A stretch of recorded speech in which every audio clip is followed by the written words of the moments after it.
പ്രഭാതവന്ദനത്തിലേക്ക് ഏവർക്കും സ്വാഗതം. സൗത്ത് ആഫ്രിക്കയിലെ കേപ്പ് ടൗണിലുള്ള പോലീസ് സ്റ്റേഷന്റെ നോട്ടീസ് ബോർഡിൽ ഇപ്രകാരം ഒരു അറിയിപ്പ് പതിച്ചിരുന്നു.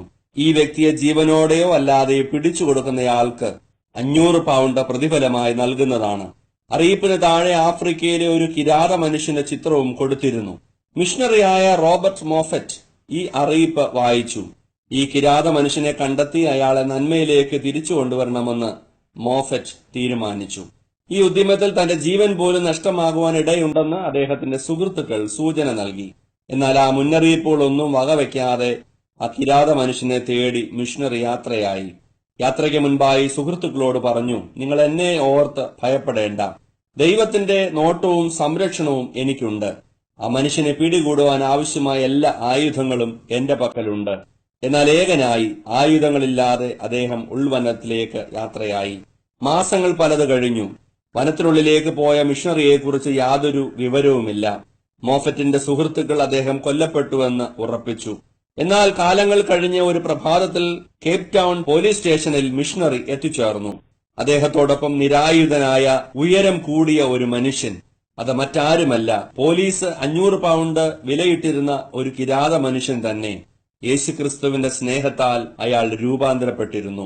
ആ മനുഷ്യനെ വിട്ടയക്കണമെന്നും അയാൾക്ക് പുതിയൊരു ജീവിതം തുടങ്ങുന്നതിനായി 500 പൗണ്ട് അയാൾക്ക് തന്നെ അനുവദിക്കണമെന്നും റോബർട്ട് മോഫറ്റ് സർക്കാരിനോട് അപേക്ഷിച്ചു. ആ അപേക്ഷ അംഗീകരിക്കപ്പെട്ടു.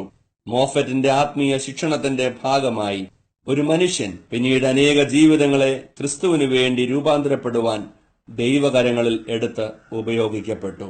പ്രിയമുള്ളവരെ, ദൈവം മനുഷ്യ ഹൃദയങ്ങൾക്ക് രൂപാന്തരം വരുത്തുന്നവനാണ്. തടവറകൾക്കോ ശിക്ഷണ നടപടികൾക്കോ വ്യത്യാസം വരുത്തുവാൻ കഴിയാത്ത അനേക ജീവിതങ്ങൾക്ക് മാറ്റം വരുത്തുവാൻ തിരുവചനത്തിന് കഴിഞ്ഞിട്ടുണ്ട്. സ്നേഹത്തിന്റെ മാർഗത്തിലൂടെ ഏതു വ്യക്തിയെയും നന്മയിലേക്ക് നയിക്കുവാൻ കഴിയും. ഒരു വ്യക്തിയെയും അവന്റെ സ്വഭാവ പെരുമാറ്റങ്ങളുടെ പേരിൽ അകറ്റി നിർത്തുവാനും തള്ളിക്കളയുവാനും ഇടയാകരുത്. ദുഷ്ടമാർഗങ്ങളിലൂടെ ജീവിതം നയിക്കുന്നവർ ഒരുപക്ഷെ അവരുടെ ജീവിത സാഹചര്യങ്ങളാകാം അവയിൽ എത്തിച്ചത്.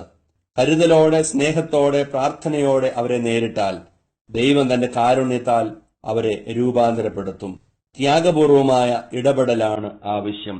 ഒരു നല്ല ദിനം ദൈവം നമുക്ക് ദാനമായി നൽകുമ്പോൾ നഷ്ടപ്പെട്ടു പോയവരെ തള്ളിക്കളയാതെ അവരെയും ചേർത്തണയ്ക്കാനുള്ള നല്ല ശ്രമം നമുക്ക് ഈ ദിനത്തിൽ നടത്താം. ദൈവം നമ്മെ ഈ ദിനത്തിൽ അനുഗ്രഹിക്കട്ടെ എന്ന് പ്രാർത്ഥിച്ചുകൊണ്ട് സ്നേഹപൂർവം ബിനുവച്ചൻ.